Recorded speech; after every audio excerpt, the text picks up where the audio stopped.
Year. Wah, tepuk tangan semua untuk New Year's yang baru, tahun yang baru, pengalaman kita yang baru. Ayo tepuk tangan semua. Bagi yang tidak kenal saya, nama saya adalah Cynthia. Saya dari kelompok Via Divina dan saya adalah adiknya Rico yang lebih muda dari Rico. Selalu, sekarang dan selama-lamanya. Amin. Oke, the year is new. Tahunnya baru. Tapi pertanyaan saya adalah, apakah di tahun ini hidup Anda akan diperbaharui? Apakah kita hanya akan mengalami sebuah tahun baru, 12 bulan setelah itu balik lagi ke masalah yang sama. Jadi hari ini kita akan membahas banyak tentang bagaimana memastikan bahwa tahun kita di 2016 ini akan menjadi benar-benar sebuah hidup baru untuk kita semua. Siapa yang di sini mau mencapai hidup baru untuk Anda semua di tahun ini? Boleh angkat tangan? Oke, hari ini kita semua partisipasi audiens ya. Jadi siapa yang mau tadi boleh angkat tangan, tangan kanan ya. Siapa yang tidak mau silakan tangan kiri. Siapa yang tidak akan mengangkat tangannya apapun yang saya omongin?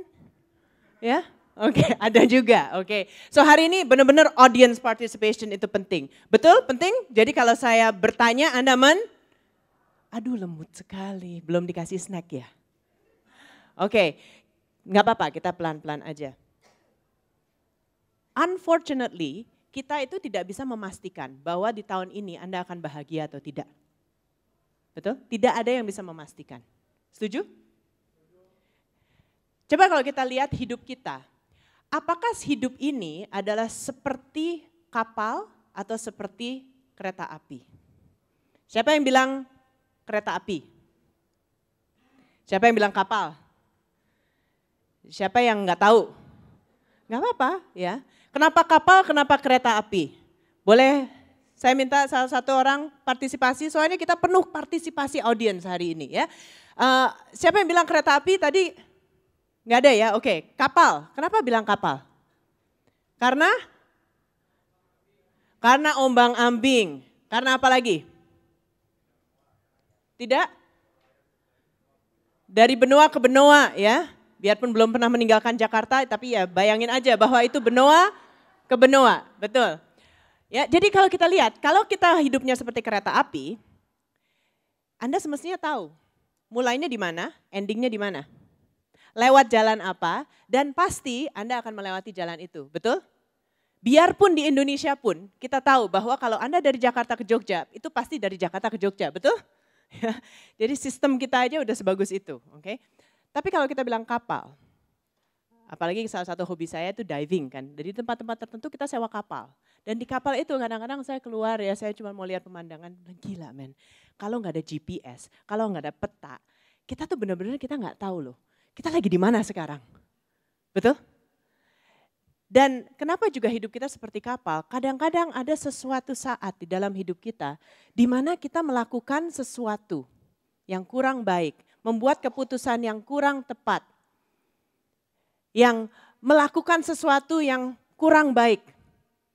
Dan pada saat itu sepertinya kita keluarin jangkar dan kita drop jangkar kita di laut. Apa yang terjadi kalau jangkar kita drop di laut dan kita lagi di kapal? Apa yang terjadi dengan kapal itu? Stop. Kapal itu akan stop. Dan kapal itu akan, kalaupun Anda seret itu jangkar, apakah hidup Anda akan berjalan dengan lebih cepat atau dengan lambat? Lambat. Ya. Jadi inilah esensinya move on itu. Kita bisa move on. Beberapa dari Anda, beberapa dari kita ya, saya juga akan sharing sedikit pengalaman saya. Kita bisa move on tanpa mengampuni masa lalu. Kita bisa tetap hidup, life goes on. Tanpa menghealing, menyembuhkan batin kita. Bisa nggak? Bisa, tapi kayak nyeret jangkar. Ya. Lelah, letih, lesu. Gara-gara ada jangkarnya gede banget. Ya, jadi what's preventing you from moving on? Apakah Anda seperti ini? Ya, apakah Anda seperti orang saya mau move on, tapi ada apa di belakangku? Dan karena dia hanya melihat ke depan, dia lupa untuk melepaskan apa yang di belakang. Jadi hari ini ayo kita explore sedikit. Ya, mungkin ada beberapa hal di diri kita yang kita perlu putusin ini jangkarnya. Ya, kalau di kapal tentunya jangkarnya jangan diputusin, balikin lagi ke boat ya. Tapi kalau di sini metaphorical kapal, ayo saya sarankan bagaimana caranya jangkarnya itu diputus aja. Setuju? Pernah Anda merasakan seperti ini kok kayaknya berat banget gitu hidup gua? Pernah? Iya, oke. Nah, jadi mungkin gara-gara itu Anda di sini, ya. Nggak usah bilang pernah kali, lu udah tahu kan kita di sini, ya. Oke. Tapi kadang-kadang itu butuh, kenapa saya kadang-kadang tanya, biarpun kita udah tahu bahwa yes kita pernah, kenapa tetap ditanya? Karena salah satu langkah pertama kita akan maju ke depan kalau kita bisa mengakui, ya saya punya masalah ini, ya saya mengakui, saya juga salah satunya, ayo kita berangkat sama-sama. Apa yang saya lakukan sehari-hari bicara banyak sama orang, dan orang yang paling susah untuk dibantu adalah orang yang tidak mau menyadari atau tidak mengakui masalah dia. Makanya Anda hadir di sini sih udah langkah pertama yang bagus. Jadi everyone has a story. Saya masih ingat pada saat panitia minta saya untuk bawakan ini, saya agak kaget. Saya cukup baru ya di DC, saya nggak ini. Tapi move on, saya pikir ini topiknya apa, coba jelasin dikit. Pada saat mereka jelasin saya bilang ya oke lah. Pas gitu. Now I know why. Karena I also have a story, ya kan? Everyone di sini ada story. So kalau saya boleh cerita sedikit, mungkin ini akan membantu Anda mengerti kenapa topik ini berarti banget buat saya. Tahun-tahun pertama di Amerika, biarpun sekarang bahasa Indonesia saya agak sedikit pelok, ya kan? Tapi dulu saya nggak bisa bahasa Inggris. Ya, jadi tahun-tahun pertama saya hidup tanpa teman, bisa bilang ada satu teman. Dan mungkin pada anak-anak umur remaja itu kita jadi nggak pede ya. Jadi saya hidup itu dengan rasa tidak pede. Saya punya teman pun di muda-mudi waktu itu saya masih ingat kenapa saya super aktif di muda-mudi. Karena saya ingin ngumpulin teman, karena saya memang kesepian, gak punya teman satupun. Dan mungkin karena itu apa yang terjadi di masa hidup saya mungkin, whatever the reason, pokoknya that's the fact.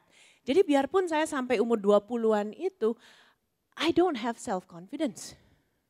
Ya, jadi orang agak sulit mempercayai itu sekarang, tapi it happens gitu loh, it happens. Dan inilah mungkin kalau sekarang Anda bilang gak mungkin Cynthia begitu.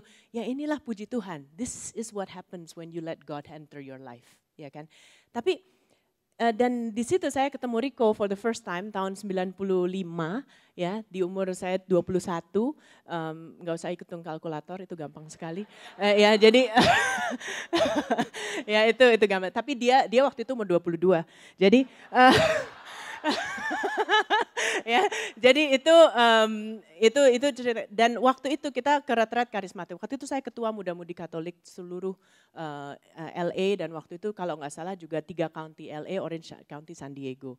Dan kita kumpulin semua karismatik segala gitu. Karismatik baru dibangun oleh kakak saya Rico ini. Terus habis itu dia mau lakukan retret pertama. Retret tuh ya kalau muda-mudi itu 70 orang. Tapi kalau sama yang grup baru ini 11 orang yang baru sign up, termasuk saya gitu kan. Jadi out of obligation saya ikut ke retret itu. Di saat retret itu saya nggak kenal apa Roh Kudus, seminar hidup baru, saya nggak kenal apa itu. Pokoknya kita dukung grup karismatik baru ini, that's my point. Dan saya pada saat teman kita menumpangkan tangan ke saya jatuh, saya berbahasa roh segala macam. Tapi pada saat itu saya merasakan kehadiran Tuhan. Jadi kalau sekarang teman-teman ateis atau sekular atau apa bilang, mana ada buktinya Tuhan ada. He was there. He hugged me. Ya kan saya cerita semuanya dalam bahasa roh yang saya nggak ngerti juga. Plong. Dan abis itu hidup saya lebih enteng. Tapi bukannya langsung lebih baik ya, saya tidak bertumbuh dalam roh. Jadi tahun-tahun itu, tahun terakhir saya di Amerika, terus saya pindah ke Indonesia, saya masuk kerja dan kebetulan saya karirnya cepat meningkat. Dan sewaktu itu saya juga cepat menikah karena pingin keluar dari rumah. Ya, pingin keluar dari rumah. Dan setelah itu karena asal milih dan ini pernikahan kita susah sekali untuk make it work. Dan waktu itu di antara pernikahan kita yang susah itu saya juga career woman, saya juga workaholic karena itu semua pelarian untuk itu. Dan pada saat itu juga dideketin kolega mau juga, jadi saya selingkuh dengan orang lain, bertahun-tahun saya selingkuh dengan orang lain untuk keluar dari situ. Ini anak Tuhan ya, yang sudah dicurahkan Roh Kudus, sudah bisa berbahasa roh. Jadi itu belum tentu lah ya, jangan heboh-heboh banget deh kalau bisa bahasa roh. Ya, itu jangan proud-proud banget deh kayaknya, wih gue bisa bahasa roh. Belum tentu ya, oke ya. Jadi itu warning ya. Jadi udah sekitar itu pernikahan satu berakhir, masuk lagi pernikahan kedua, ceritanya sama ya, pernikahan dua berakhir di 2014. Saya balik lagi karena saya nikah sama orang Perancis, jadi saya tinggal di Perancis waktu itu, saya balik lagi ke Indonesia. Single, double divorce, anak Tuhan yang udah bisa bahasa roh. Jadi kayaknya muna banget kan ya. But saya masih ingat saya mendarat, saya langsung telepon Rico. Karena di Facebook, Tony Montante yang mendoakan saya beberapa 18 tahun yang lalu itu, dia bilang find Rico. Ya, kan ternyata dia Facebook kan, ya kan. Terus saya find Rico malam itu juga, jadi landing malam itu juga saya ke MBK akan ada acara live teen.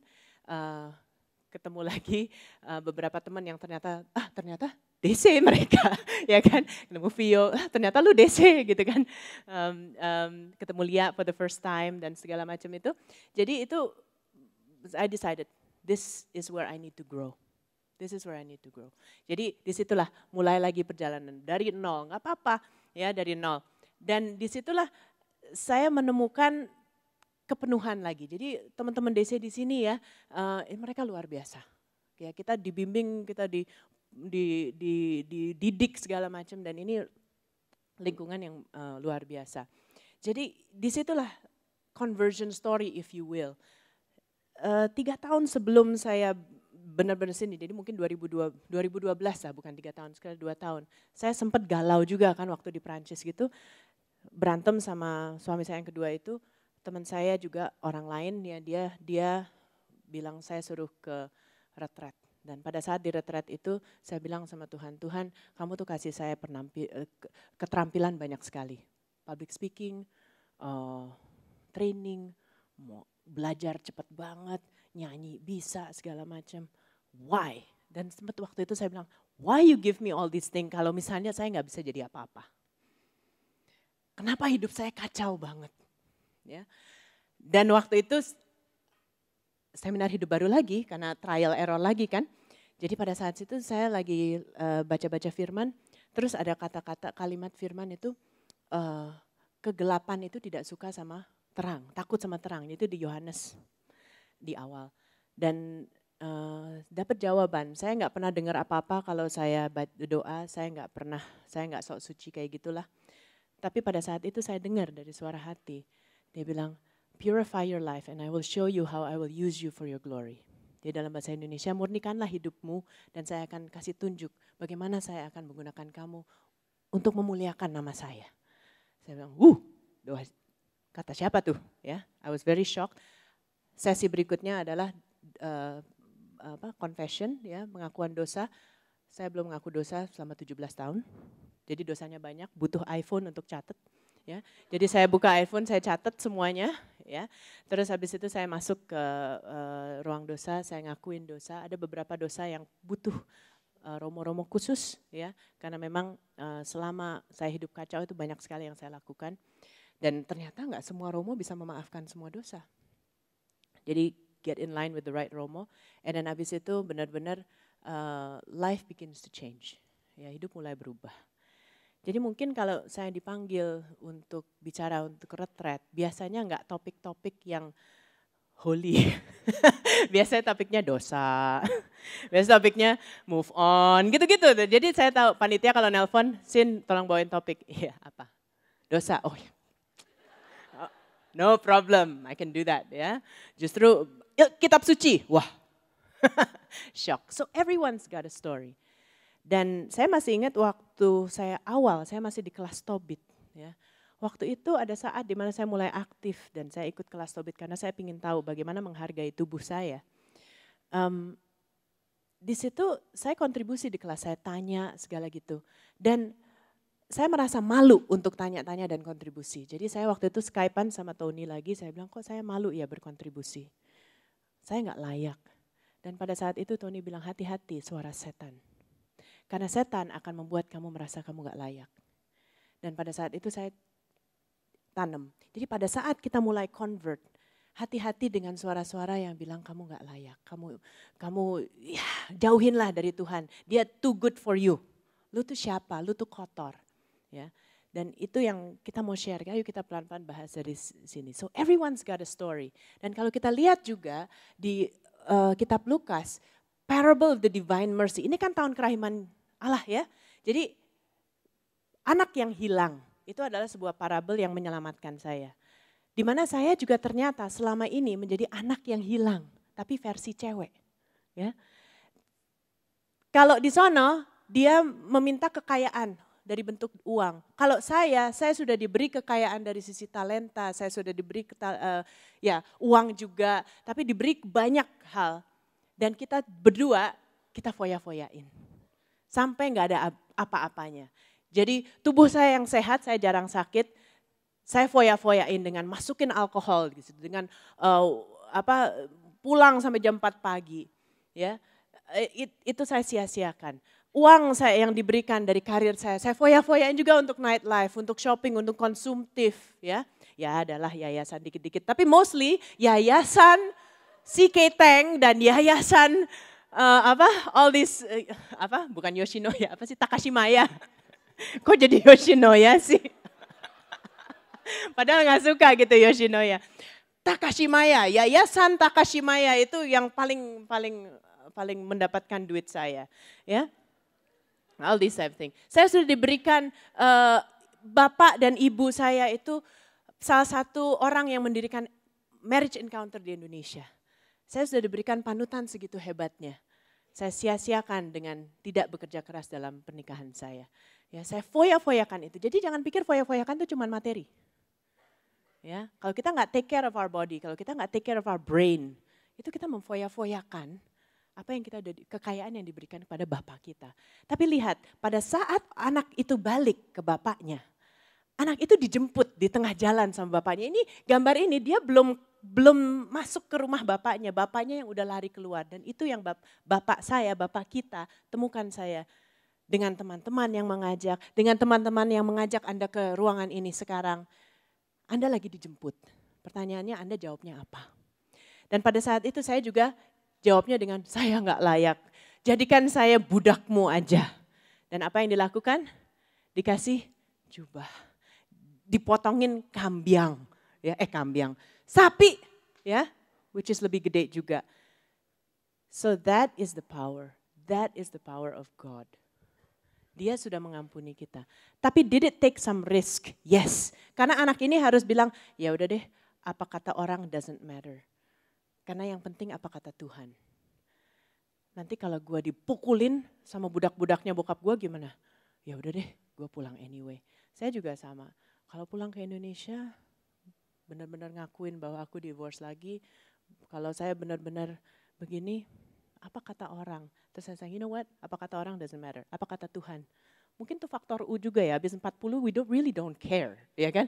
Tapi anyway, but actually ya anyone can do it at any age gitu ya. Itu benar-benar it's like ya udah daripada seumur hidup salah ya. Tapi ada di cerita itu ada seorang kakaknya yang sulung yang tidak bisa nerima. Saya udah jadi budakmu Allah. Bapak, saya udah slaving for years. Saya bekerja untukmu tapi you sembelih kambing aja enggak. Ada beberapa dari kita tidak bisa move on. Kita seperti anak sulung yang iri. And this is the message. Move on, brother. Ya, karena disinilah. Tapi nggak mungkin gue nggak bisa terima, gue nggak bisa forgive. See, this is the thing that you have to understand. Pada saat Anda diberikan tantangan di dalam hidup Anda, bagaimana Anda mau mengatasinya? Kalau saya mendapatkan quote ini dari Facebook. Nah, kalau itu di Facebook, it's true. Benar nggak? Ya, if it's on Facebook, it is freaking true. Ya, jadi that's why I'm giving you the truth di sini ya. Sometimes when you fall, yuk kita baca sama-sama yuk. Supaya ada audience participation, ya enggak? 1, 2, 3. Sometimes when you fall down, because there's something down there you're supposed to see. You're supposed to find, ya. Jadi what is it that you're supposed to find dengan Anda falling down di situ? Ya, dengan saya falling down in my relationship, I value relationship, ya. Dengan saya falling down dengan alkohol segala macam, hey, it doesn't go away fast ya. Saya nggak bisa bilang I do not drink alcohol, bullshit, I do, ya kan? Kadang-kadang masih ada bibit-bibitnya, ya. Tapi disitulah masuknya the power of God lagi, ya. Dengan hal-hal yang kita lakukan itu sebetulnya apa sih yang lessonnya? Semakin you nggak bisa menemukan itu, semakin you cuman bitching and moaning, I tell you, ya kan? Your life itu benar-benar cuman, aduh kasihanilah gue. Ya. So, what is it that you're supposed to find? Apa yang sebetulnya Tuhan mau tunjukkan di bawah kolong itu? Find it. But the devil doesn't want you to move on. Masih ingat cerita saya yang saya di kelas Tobit, saya merasa gak layak banget. Ya. The devil doesn't want you to move on. Ada 5 hal yang biasanya devil lakukan supaya you gak move on. Nomor 1, mengingat-ingatkan Anda terhadap masa lalu. Jadi devilnya bilang, I've got the details untuk masa lalu. Lu mau ingat gak? Masih ingat gak yang ini? Masih ingat gak lu salahnya begini-begini? Masih ingat gak lu gak layaknya begini-begini? Nomor 1, siapa yang kenal orang yang gak bisa move on gara-gara mengingat terus masa lalu? Gak di sini, kenal orang di luar. Ya? Oh, kenal. Oke, good. Nggak di sini orangnya udah move on, ya kan? Kalian paling cuma mau nyatet, terus nanti mau bagi-bagi ke orang lain kan? It's okay. Kalau di sini mah orang udah tahu semua, oke? Oke. Ada juga orang yang nggak bisa move on karena regret. Dia penuh. Jadi gini loh, susah banget ngajak orang ngomong kayak gini. Kadang-kadang saya juga kalau mau nolong orang ini bilang timingnya belum siap. Mendingan kita doain aja. Karena kita mau ajak ngomong, dia terlalu, aduh, gue tuh, I shouldn't have done that. I shouldn't live in the past terus. Jadi kita mau ngajak dia ngomong di present, nggak bisa. Jadi aku bilang gini deh, mendingan kita doa aja. Soalnya this is orang yang masih regret, masih living in the past terus dan nggak mau move on ke present. Ini kadang-kadang butuh kekuatan lebih dari kekuatan manusia untuk bring him back, gitu, bring her back. Jadi di saat ini orang yang terus regret, counselor, priest, nun, kayak apapun, it's gonna be challenging for them untuk membawa kamu ke masa ini. Karena you sibuk sekali ngomongnya masa lalu melulu. Enjoying the past. Ada beberapa dari Anda, kadang-kadang kalau saya counseling orang begini, pada saat dia bilang, ya saya gak mau berubah, saya langsung bilang, apa yang kamu nikmati dengan dosa kamu? Apa yang kamu nikmati sekarang juga dengan orang mengasihani kamu? As some of you know, beberapa aktivitas saya adalah juga mendukung salah satu yayasan. Di situ anak lebih trauma dari saya. Dan mereka suka dirangkul, mereka suka ada bahu di mana mereka bisa nangis. Pada saat kita doain orang pun, kita nggak boleh terlalu banyak merangkul dia. Why? Karena kadang-kadang orang itu menikmati comfort. Dan kalau orang yang seumur hidupnya sudah kekurangan kasih, sebuah hug itu means a lot. Ya. Dan pada saat you kasihani dia dan terus, aduh kasihanilah kamu. Dia enjoy itu. That's why they cannot move on. Jadi kadang-kadang kita juga sebagai teman harus tega. Sakitnya tuh di sini, ya. Jadi kita tuh benar-benar sakit, tapi sakit hati ya.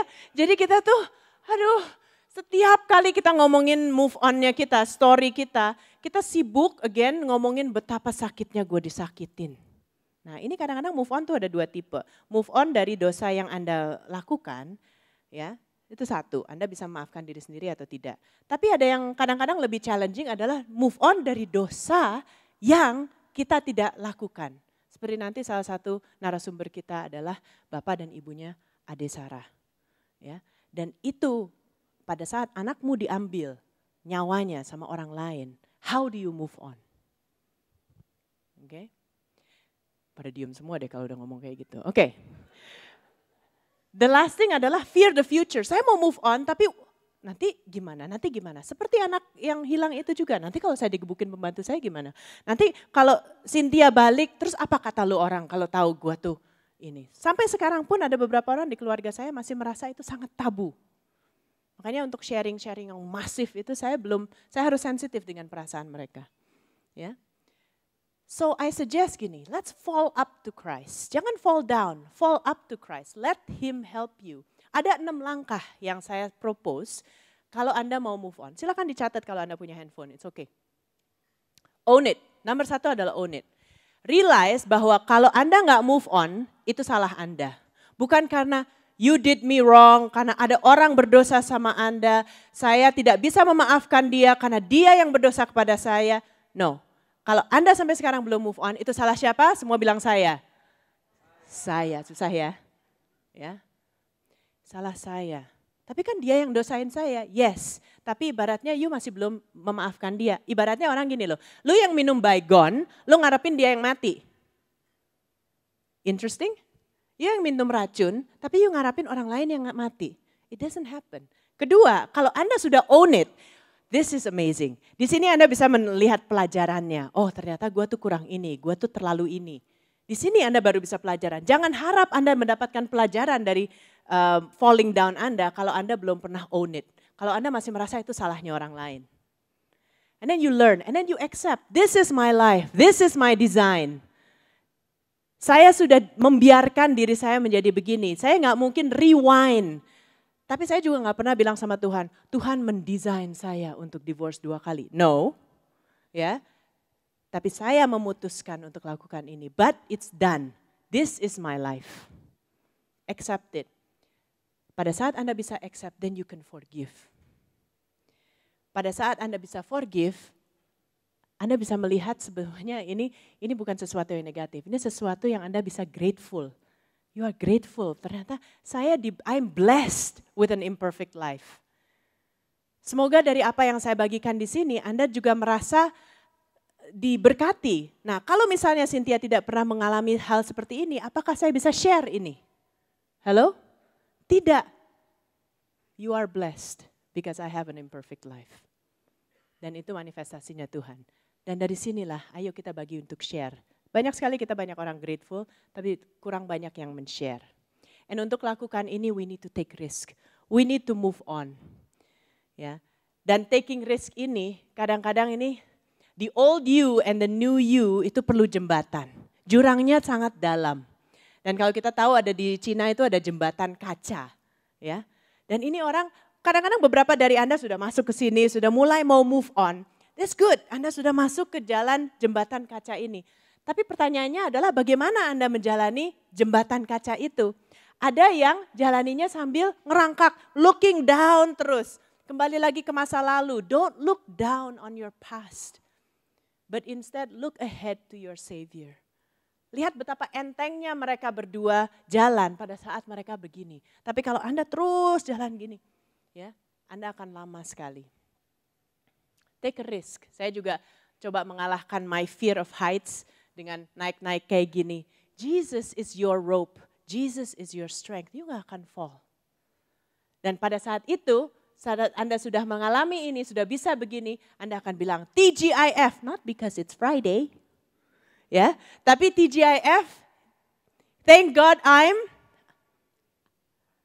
pintar. Yuk kita baca sama-sama ya, karena ini sudah berakhir juga. Let's kita baca sama-sama. Thank God I'm free. Thank God I'm fearless, tanpa takut. Thank God I'm fabulous. Thank God I'm hidup Anda bisa menjadi fun pada saat Anda bisa move on. Thank God I'm fulfilled, memenuhi diri Anda. Thank God I'm apa lagi nih? Forgiven, bukan hanya forgive yourself, tapi forgive God, forgive your peers. Ya. Thank God I'm following Christ, Anda mengikuti Christ. Thank God I'm awesome. Ya. This is a new word. Ya. Thank God I'm awesome. And thank God, whatever, fill in the blanks. Ya. Okay? But thank God. Dan di akhir kata, I just want to say, when you are going through hard times, keep going, don't stop. Ya justru I'm going through hard times. Oh, I'm stopped. No, keep going. Because you're going through, Anda melewati masa sulit. Ya lewatin aja terus, jangan berhenti. Ya. Because Jesus is with you. Jesus is carrying you. Dan somebody mengundang Anda di sini. Tuhan lagi menjemput Anda. Apa pesan-pesan kecil yang Anda harus lebih sensitif di dalam hidup Anda. Jadi semoga sharingan saya sekarang sudah membantu dan setelah doa kita sama-sama ini kita akan masuk ke talk show. Coba dari sekarang pikirkan apa pertanyaan-pertanyaan. Karena talk show ini akan dibuka untuk audience. Bukan hanya moderator yang akan menanyakan, tapi audience juga boleh menanyakan. Jangan sampai pertanyaan tuh kayak harus dipancing-pancing dari panitia gitu ya. But say what you want. Karena narasumber-narasumber yang nanti akan hadir di depan Anda, mereka adalah orang yang luar biasa. Ya, dan mereka sudah melalui banyak sekali kasih Tuhan di dalam tantangan mereka.